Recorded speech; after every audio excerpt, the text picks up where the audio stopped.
नमस्कार, मैं समर मुखर्जी और आप देख रहे हैं डीजी फिल्में। आज बात करेंगे फिल्म पुष्पा की। यह नाम आते ही आपको दो चीजें याद आने लगती होगी। पहला है अल्लू अर्जुन की धमाकेदार परफॉर्मेंस और दूसरा इस फिल्म के जबरदस्त डायलॉग्स। पुष्पराज, मैं झुकेगा नहीं साला। देखिए, दोनों ही चीजें इस फिल्म को एक नई ऊंचाई देती है।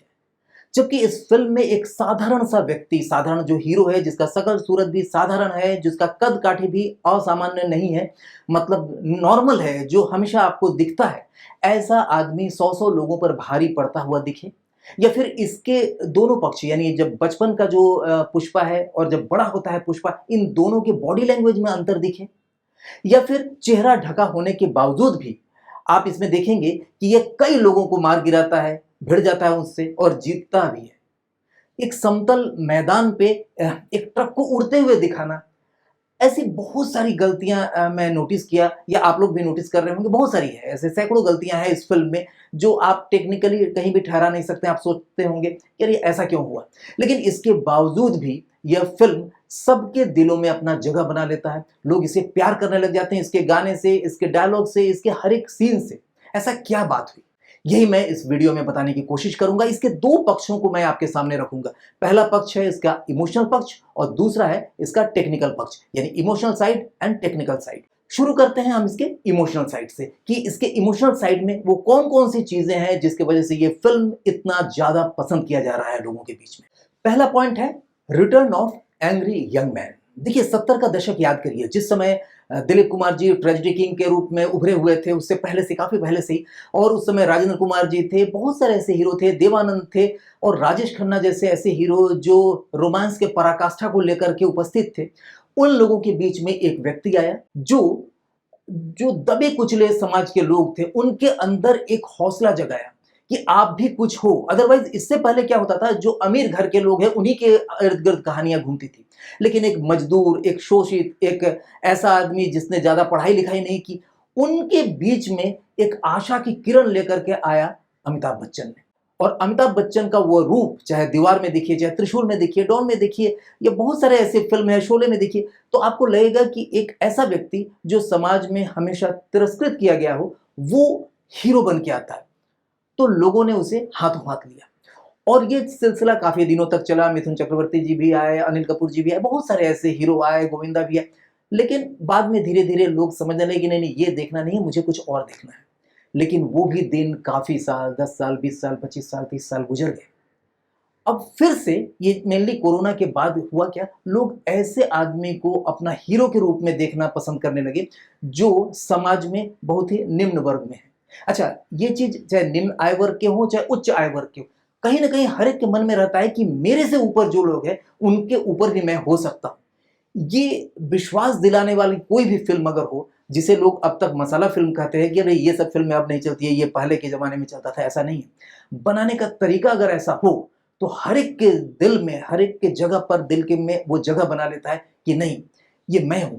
यानी कहीं ना कहीं उस हीरो से खुद को कनेक्ट कर लेते हैं। सिंपल सी बात है, चंदन की लकड़ी पूरे विश्व में बहुत ज्यादा डिमांडेड है और वहां पर उन लकड़ियों को काटने के जो मजदूर होते हैं नॉर्मल, उन मजदूरों में से एक मजदूर वो भी है जो ये समझता है कि इस जगह पर मेरी भी कोई अहमियत है और हम भी कोई बड़ा काम कर सकते हैं। तो ये जो उसने दिखाया फिल्म में डायरेक्टर ने, ये कमाल का था। अब हम आते हैं इसके दूसरे इमोशनल पॉइंट पर। दूसरा है next to door type character.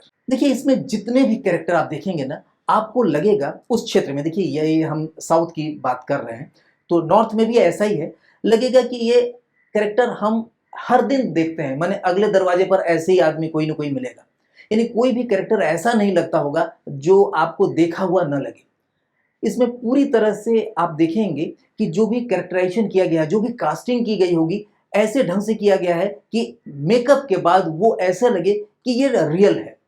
और जब रियल चीज दिखती है, जब लोगों को लगता है कि ऐसा तो मैं भी हूं, ऐसा तो हमारे बगल वाला भी है, ऐसा तो राम है, ऐसा तो श्याम है, या तो रोहन है, या फिर रहीम है, और जहां पर लोगों का इमोशन उनके साथ भी जुड़ने लगता है, उन हर एक के कैरेक्टर के साथ जुड़ने लगता है, तब लोगों को लगता है कि ये फिल्म हमारी है। तो ये आप देखे होंगे कि इसकी जो कास्टिंग है, जबरदस्त किया गया है। यहाँ पर हम डायरेक्शन की बात नहीं कर रहे हैं, डायरेक्टर ने तो जबरदस्त काम किया है, उसकी बात मैं नहीं कर रहा हूँ, मैं कर रहा हूँ कास्टिंग की। भाई यहाँ भी डायरेक्टर का ही हाथ होता है कि कास्टिंग बढ़िया कर ले, क्योंकि मैंने भी इससे पहले भी एक वीडियो में कहा था कि अगर कास्टिंग आपकी अच्छी हो गई तो समझ लीजिए कि आधा जो जंग है आप जीत ली है फिल्म मेकिंग के क्षेत्र में। अब आते हैं तीसरे पॉइंट पर, इमोशनल के। तीसरा है हीरो इज हीरो।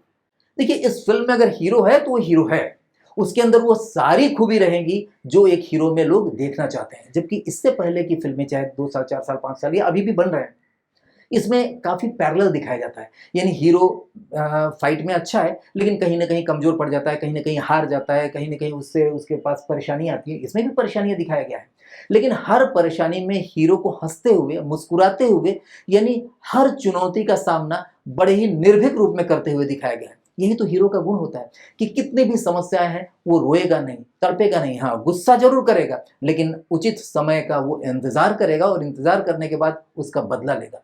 और हर कोई अपने हीरो को जीतता हुआ देखना चाहता है, वो चाहता है कि हाँ जहां भी मारपीट हो, जहां भी कुछ हो, तो हीरो हीरो है।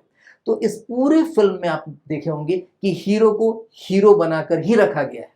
नेक्स्ट पॉइंट है पॉजिटिव क्लाइमैक्स। देखिए इस तरह की फिल्में जहां पर हीरो अन्याय कर रहा है या कहीं ना कहीं गुनाह कर रहा है समाज के दृष्टिकोण से या अपराध कर रहा है कानून के दृष्टिकोण से, तो वहां पर उसका जो अंत है हमेशा एक खराब एंड दिखाया जाता है, मरते हुए दिखाया जाता है या उसको फांसी हो गई, जेल चला गया, इस तरह का। लेकिन इस फिल्म में ऐसा नहीं, एक उम्मीद बंधाती है। नो डाउट इसका दूसरा पार्ट भी आया है, हो सकता है दूसरे पार्ट में कुछ ऐसा करे, लेकिन मुझे लगता है कि हर कोई एक हैप्पी एंडिंग देखना चाहते हैं। जो इंडियन परिवेश में जो लोग हैं, जो इंडियन दर्शक हैं ना, वो हैप्पी एंडिंग से ज़्यादा खुश होते हैं। तो इसमें प्रॉपर हैप्पी एंडिंग के साथ ही इस पार्ट का अंत किया गया। कहीं पर भी ऐसा नहीं है लोग बोझिल मन से थिएटर से बाहर आते हों, उनको लगता हो कि यार मज़ा आ गया देखकर, कि इसके बाद वाला भी देखना है, क्या करते हैं। तो ये चीज़ इसका फिल्म का जो इमोशनल पार्ट है ये ज़बरदस्त है। अब आते हैं अपने लास्ट पार्ट में, 3D। ये वो वाला 3D नहीं है, 3 डायमेंशन वाला 3D नहीं है। 3D यानी डायलॉग, डांस एंड डील। देखिए ये 3 चीज इसमें बहुत महत्वपूर्ण है। पहला है डायलॉग्स। लोग सोचते थे कि अब वो दिन नहीं है जब वो जैसे सलीम जावेद का डायलॉग्स चलते थे, अब ऐसा दिन नहीं है। लेकिन इसके अंदर क्या डायलॉग्स क्या है देखिए। पुष्पा नाम सुन के फ्लावर समझे क्या? फ्लावर नहीं, फायर है। आपने देखा होगा कि इस तरह के जो डायलॉग्स है लोगों के मन में एक गुदगुदी पैदा करता है, तो डायलॉग्स इसमें जबरदस्त है। अब आता है डांस।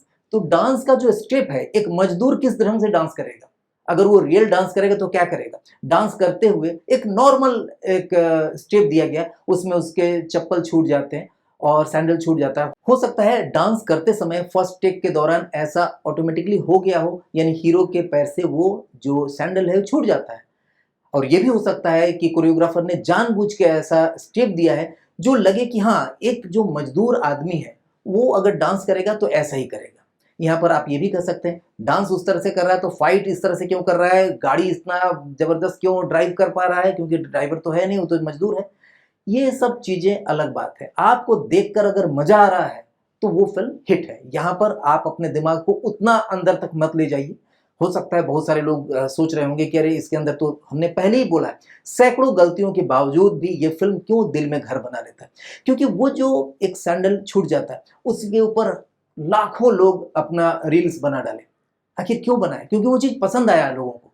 तो इन छोटी छोटी चीज़ों का देना बहुत महत्वपूर्ण होता है। आप सामी का डांस देखिए, तो सामी में जो हीरोइन ने डांस किया, जो स्टेप किया, उसका 2-3 स्टेप्स ऐसा है कि जो लोग उसको कॉपी करने की कोशिश करेंगे। हर गाने में डांस जबरदस्त। अब आता है डील। इस फिल्म में कई जगह आप देखेंगे डील होता हुआ, यानी आप मुझे इतने परसेंट का हकदार बनाइए या मैं आपको ये घूस देता हूं मुझे पार करें। हर जगह सिर्फ डील ही डील तो चल रही है। तो इसके अंदर जितने डील हुए हैं मुझे नहीं लगता है कि किसी और फिल्म में मैंने इतने डील होते हुए देखा। और हर डील हीरो ने किया और हर डील में वो सफलता हासिल करता है। तो ये भी लोगों को बहुत पसंद आया, क्योंकि जैसे डील होने जाता है तो लोगों को लगता है कि अब तो कुछ होगा, क्योंकि वो एक चैलेंज के रूप में स्वीकार किया जाता है। भाई हीरो ने डील किया है कि नहीं पकड़ में आएगा, एक भी लकड़ी नहीं पकड़ में आएगी या हम हटा देंगे, या जो भी वो मार खाता है अलग बात है, लेकिन जिस चीज़ के लिए डील करता है, जो चीज़ वो चाहता है वो चीज़ वो पूरा करता है। तो ये भी लोगों को एक अलग ढंग से आकर्षित करता है। तो ये तो हुई इमोशनल बातें, यानी इमोशनल साइड क्या था, इस फिल्म को लोग पसंद क्यों किए। चूंकि ये फिल्म मेकिंग का चैनल है तो डेफिनेटली हम इसके टेक्निकल पक्ष को भी लेके चलेंगे कि टेक्निकल पक्ष में लोगों ने क्या किया। देखिए यहाँ पर डायरेक्शन को छोड़ के मैं बात कर रहा हूँ क्योंकि डायरेक्टर और एक्टर ये अपने आप में संपूर्ण है, क्योंकि इस फिल्म के डायरेक्टर ने जबरदस्त काम किया, एक्टर का जो परफॉर्मेंस है वो भी सबके सामने है। लेकिन और लोगों ने क्या किया और किस तरह से शूट हुआ, क्या क्या चीजें हुई, वो हम टेक्निकल पक्ष में बताने जा रहे हैं। टेक्निकल साइड में सबसे पहला पॉइंट आता है कैमरा ट्रीटमेंट। और कैमरा ट्रीटमेंट के लिए आपको सिनेमेटोग्राफर का नाम जानना जरूरी है। बाहर के हैं सिनेमेटोग्राफर कुबा, मिस्टर कुबा ब्रुजेक, और इन्होंने बेहतरीन काम किया है। बहुत अच्छा तो मैं नहीं कहूँगा, ठीक ठाक अच्छा काम किया है। और इसमें जिस कैमरे का यूज किया गया है वो मुझे लगता है कि इंडियन एटमॉस्फेयर के लिए बेस्ट कैमरा है, वो है एरी एलेक्सा एलएफ मिनी, क्योंकि इसके अंदर बहुत सारी ऐसी फैसिलिटी है, यानी एलएफ यानी लार्ज फॉर्मेट पर कर ही रहा है, और मिनी कैमरा लेने से क्या है कि इसको कहीं पर भी आप प्लेस कर सकते हैं और एक्शन के लिए ये बेहतर कैमरा माना जाता है। इस कैमरे में जो मूवमेंट दिया गया है, कैमरा मूवमेंट, कोई भी हमें तो ऐसा मूवमेंट नहीं लगा जो जबरदस्त हो, अब मैंने अभी तक नहीं हुआ है, ऐसा नहीं, ठीक ठाक कैमरा वर्क हुआ है। इसमें वही मूवमेंट दिया गया है जो नॉर्मली चलता है, ट्राइपॉड पर रखा गया है, मैक्सिमम टाइम में जिमी जिप पर है या स्टेडी कैम में यूज हुआ है। और इसमें जो लेंस यूज हुआ है वो सिग्नेचर प्राइम, डेफिनेटली एलएफ के साथ अगर आप यूज करेंगे तो सिग्नेचर प्राइम लेंस ही यूज करेंगे तभी अच्छा आपको रिजल्ट मिलेगा। कई जगह पर दूसरे लेंस भी यूज हुए, लेकिन मेनली सिग्नेचर प्राइम को लेकर यूज किया गया है। और इसके जो गियर्स हैं उसमें बहुत ज़्यादा चेंजेस हमको नहीं मिला है कि हाँ इस पर्टिकुलर शॉट के लिए कुछ अलग किया गया हो, ऐसा नहीं। जिमी जिप पर बहुत बढ़िया काम निकाला है कैमरामैन ने, हाँ अच्छा कैमरा वर्क हुआ है। दूसरे पॉइंट पर आते हैं लाइटिंग पर। लाइटिंग की बात करें तो मैक्सिमम डे लाइट में शूट हुआ है। इसमें एरी का जो एम सीरीज के लाइट्स हैं, डे लाइट्स हैं, वो यूज किए गए हैं। इन लाइट्स को लेके जाना आना बहुत बड़ा काम था। 500 लोगों का करीब ये पूरा टेक्निकल क्रू था, जिसको 300 गाड़ियों में पर डे जाना आना, जंगल में लेके जाना आना पड़ता था। काफ़ी कम समय मिलते थे इनको शूटिंग करने के लिए, इसलिए टाइम भी ज़्यादा लगा क्योंकि डे लाइट जल्दी ख़त्म हो जाते हैं। और एम सीरीज़ के जो लाइट्स हैं एक तो थोड़ा पार के अपेक्षा कुछ हल्के होते हैं और अच्छा इंटेंसिटी देते हैं। जनरेटर वगैरह से, नॉर्मल जनरेटर से भी वो अच्छे से उसको आप चला सकते हैं। कुछ जगहों पर इसमें स्काई पैनल का यूज़ किया गया है फेस लाइट वगैरह के लिए, या जो वहाँ भी इंडोर लाइट्स है उसका यूज़ किया गया। एरी का ऑर्बिटर लाइट भी कई जगह पर यूज़ होता हुआ हमने देखा। तो और बाकी चीज़ टंगस्टन लाइट कई जगह पर है। टंगस्टन लाइट जो ट्रेडिशनल लाइट्स हैं वो सब यूज़ हो रहा है। मेनली एम सीरीज़ के लाइट्स जो डे लाइट के लिए यूज़ हुए हैं, और जो स्काई पैनल है वो यूज़ हुआ है इसमें बहुत सारा। तो इस तरह से लाइटिंग का काम किया गया। लाइटिंग में, डे लाइट में बहुत सारे ऐसे काम किए गए जहाँ पर लाइट का यूज़ भी नहीं किया गया। सिंपल जो वाटर का जो रिफ्लेक्शन है उसके थ्रू, या स्काई जब देखा कि उन्होंने कि ऐसे डस्की स्काई है उसमें रियल विदाउट लाइट का भी उन्होंने कई जगह शूटिंग किया। और लाइटिंग में इतना ध्यान रखा कि हमारा जो इमोशन है, जो हमारा सब्जेक्ट है, उस हिसाब से निकल कर बाहर है। That's all. म्यूजिक, अब आते हैं म्यूजिक पर। म्यूजिक की बात करें तो देवी श्री प्रसाद ने इसका म्यूजिक किया है। इसके जो गाने हैं ये साउथ के हैं तो साउथ वर्जन में ही गाने रखे गए हैं। उसके बाद हिंदी में जब डब किया गया तो लिरिक्स बहुत ज़्यादा पावरफुल नहीं है, लेकिन इसके कुछ शब्द ऐसे हैं जो डेफिनेटली लोगों के कान में अच्छे लगते हैं, और म्यूजिक भी ठीक ठाक बन पड़ा है।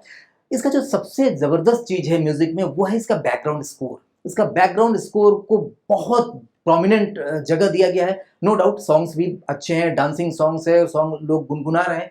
स्टार्टिंग में हमें भी अच्छा नहीं लगा था, बहुत ज़्यादा अच्छा नहीं लग रहा था, लेकिन 2-3 चीज़ें ऐसे हैं, गाने हैं जो वीडियो के वजह से उस गाने को भी लोग देखने लगे हैं और उस गाने को सुनने भी लगे हैं। पर इसका जो बैकग्राउंड म्यूजिक है इसे परफेक्टली प्रेजेंट किया गया है, और जितने भी म्यूजिक इसमें कंपोज किए गए हैं वो प्रॉपर केवल कीबोर्ड से नहीं, यानी इलेक्ट्रॉनिक नहीं, बल्कि पूरा एकॉस्टिक लेकर के इस म्यूजिक को क्रिएट किया गया है, जिसके वजह से आप सिनेमा हॉल में अगर आप देखेंगे तो लगेगा कि हाँ 70 mm का इफेक्ट आपको साउंड में सुनाई देगा, दिखाई देगा। आप 5.1 पर या 7.1 पर जब सुनेंगे तो आपको लगेगा कि हाँ म्यूजिक पर वर्क हुआ है। ऐसे भी अगर हेडफोन से आप सुनते हैं तो हेडफोन पर भी इसके जो साउंड के इफेक्ट है बहुत ही अच्छा आपको सुनाई देगा। और इस तरह की साउंड अगर हो तो छोटी मोटी कई गलतियां लोगों को सामने नज़रअंदाज कर देते हैं। और जहाँ पर इस तरह की फिल्म है, पूरी की पूरी मसाला फिल्म है, जहाँ पर आपको बहुत ज़्यादा दिमाग लगा के देखना नहीं है, आपको हीरो को हीरो की तरह देखना है, तो वहाँ पर यही साउंड इफेक्ट काम भी आता है। अब बात करते हैं एक्शन की। एक्शन में इसमें क्या किया गया है, पहले तो ये सोचा गया था कि एक्शन पार्ट हम बाहर से लेंगे, यानी बाहर के जो फाइट मास्टर हैं या एक्शन डायरेक्टर हैं उनको लेके काम करेंगे, लेकिन कोरोना की वजह से ये संभव नहीं हो पाया, तो कई एक्शन डायरेक्टर को मिल करके काम करना पड़ा और उन्होंने जबरदस्त काम किया। जो इसमें चाहिए था वो काम करके दिखाया। कई जगह पर आपको लगता होगा कि ऐसा क्यों दिख रहा है, तो उन्होंने ये सोच के दिखाया जैसे कुछ फाइट सीन में हीरो मार ही नहीं रहा है, सिंपली दिखा रहा है कि सब एक एक करके आगे सामने और गिरते जा रहे हैं, पीटते हुए आ रहे हैं। यहाँ पर हीरो मार रहा है कि कौन मार रहा है इसका मतलब नहीं है। इस पोर्शन को एडिट किया गया, हो सकता है उस समय अल्लू अर्जुन नहीं थे और वो पूरा पोर्शन फिल्मा लिया गया, बाद में उसको केवल एक शॉट में दिखा दिया गया कि भाई ये सारा जो फाइटिंग हुई जिसकी वजह से लोग चोट खा के गिर रहे हैं या मर रहे हैं वो अल्लू अर्जुन के वजह से है, तो उसके बाद उनका शॉट दिखाया गया। तो इस तरह की एडिटिंग में आपको कई चीज़ें मिल जाता है। एक तो समय कम लगता है, फटाफट आपका शूटिंग कंप्लीट हो जाता है और टाइम भी ज़्यादा नहीं घेरता है, आपके कंप्लीट जो मेन आपकी जो फिल्म है उसमें ज़्यादा जगह नहीं घेरता है, कम जगह में आप चीज़ को समझा लेते हैं और इफेक्ट भी ज़बरदस्त आता है। तो इस तरह के फाइटिंग का इस्तेमाल किया गया, एडिटिंग बढ़िया किया गया फाइटिंग का, वो फाइट मास्टर बैठ करके कराया, इसके लिए ये अच्छा काम हुआ। अब आते हैं हम मेकअप पर। मेकअप में क्या हुआ, देखिए मेकअप इसमें आप देखेंगे हर एक व्यक्ति को थोड़ा सा रेडिश टोन दिया गया है, यानी रेड टोन पर पूरा मेकअप हुआ है हर एक को, चाहे लड़की हो लड़का हो, हीरो हीरोइन, जो भी विलेन है, जो भी मजदूर है, क्योंकि इन्होंने ये देखा कि चूंकि रेड सैंडल पर ये पूरा फिल्म बना है तो रेड दिखना चाहिए, क्योंकि वहाँ के मजदूर भी चूंकि उससे घिस करके उसके हाथों में या कहीं ना कहीं लाल रंग आ जाता है, ऐसा लोगों को लगता है और एटमॉस्फेयर को भी थोड़ा सा रेडिश बनाया गया है जिसकी वजह से ये अच्छा लगता है देखने में। तो मेकअप में भी काफ़ी टाइम दिया गया है। आप मेकअप देखेंगे कि एक सामान्य आदमी जो कि अच्छा लग सकता है उसको भी बुरा बनाया गया है, देखने में थोड़ा खराब लग रहा है, लेकिन आपको स्क्रीन के लिए बहुत परफेक्ट लगेगा। अल्लू अर्जुन देखने में बहुत अच्छा नहीं लग रहा है, लेकिन आपको लगेगा कि ये ऐसा ही मजदूर हो सकता है जो कि इस रेड सैंडलवुड के लिए जो लकड़ी काटता है उसका जो शकल होना चाहिए, उसका जो कलर होना चाहिए, टोन होना चाहिए, ऐसा ही होना चाहिए। तो इसमें मेकअप मैन ने भी बहुत बड़ी भूमिका निभाई है और इसमें टाइम लगा है और इनको सराहा जाना चाहिए। अब आते हैं एडिटिंग पर। देखिए एडिटिंग काफ़ी टाइट एडिटिंग किया गया होगा, आपको पहले भी मैंने बताया कि जहाँ जितना ज़रूरी है उतना ही एडिट करके दिखाया गया, यानी टाइम को काफ़ी सेव किया गया, जिसकी वजह से आप फॉरवर्ड नहीं कर पाएंगे। अगर आप कंप्यूटर पर मोबाइल पर देख रहे होंगे तो आप इसके स्किप करके नहीं देख सकते, क्योंकि स्किप करने पर आपको लगेगा अंदर से कि बहुत कुछ मिस हो जा रहा है, बहुत कुछ आगे बढ़ जा रहा है। इसके सॉन्ग की एडिटिंग हो, चाहे फाइट की एडिटिंग हो, चाहे नॉर्मली इमोशनल कुछ टॉक हो रहा है हीरो हीरोइन के बीच में, वहाँ पर भी आपको देखने को मिलेगा कि एडिटिंग टू द पॉइंट किया गया है। अब लास्ट में आते हैं इसकी प्रोडक्शन डिजाइनिंग यानी आर्ट डायरेक्शन के ऊपर। देखिए प्रोडक्शन डिजाइनिंग इसकी ज़बरदस्त है। एक मसाला फिल्म में जैसा डिजाइनिंग होना चाहिए प्रोडक्शन की उस ढंग से किया गया है। चाहे वो इंडोर की पूरा एक जो विलेन का घर है जहाँ चंदन की लकड़ियों को छुपाया जाता है, तो उसका जो कारखाना टाइप का है जहाँ पर कि गोडाउन है, उस गोडाउन को बनाने का तरीका, चाहे वो पुलिस स्टेशन का तरीका, या जहाँ पर भी गेट बनाया जाता है, मैक्सिमम तो आउटडोर में हुआ है पूरा शूटिंग, लेकिन जो भी माहौल पैदा किया गया है, दिखाया गया है, वो एप्रोप्रिएट है। और उस काल को, जिस काल में पेजर चलता था, यानी आप समझ लीजिए कि 95 के आसपास का ये कहानी दिखाया जा रहा है, क्योंकि 94, 95, 96 इस दौरान ही पेजर आया था, जिसमें न्यूमेरिक और अल्फा न्यूमेरिक दो तरह के पेजर आया करते थे। तो उस दौरान का है, तो उस दौरान के हिसाब से जो भी गाड़ी घोड़ा जो भी दिखाया गया है, जो मारुति वैन दिखाया गया, तो उस दौरान वो हिट होता था। लोग सोचते थे कि अगर मारुति वैन मैंने खरीद लिया तो बहुत अच्छा किया, या हम बड़े आदमी हैं, तो उस हिसाब से पूरा उसके इमोशन को लिया है और आर्ट डायरेक्टर ने काफ़ी मेहनत की है इस पर। तो इस तरह से मैंने आपको बताया कि किस तरह से इमोशनली और टेक्निकली यह एक दर्शक के लिए एक बेहतरीन फिल्म है। आपको हमने पूरा वर्णन किया, इसके अंदर की कमियों को आप भूल जाइए। आप अगर इस तरह की कोई फिल्म बनाने के लिए सोचिए तो सिर्फ एक चीज़ सोचिए कि हम वो चीज़ करेंगे जो दर्शकों को देखने में, सुनने में, महसूस करने में अच्छा लगे, और आपकी फिल्म हिट जरूर होगी। नमस्कार। फिल्म मेकिंग के क्षेत्र में अपना करियर बनाइए इफ्टा के प्रीमियर ऑनलाइन सर्टिफिकेट कोर्स के साथ।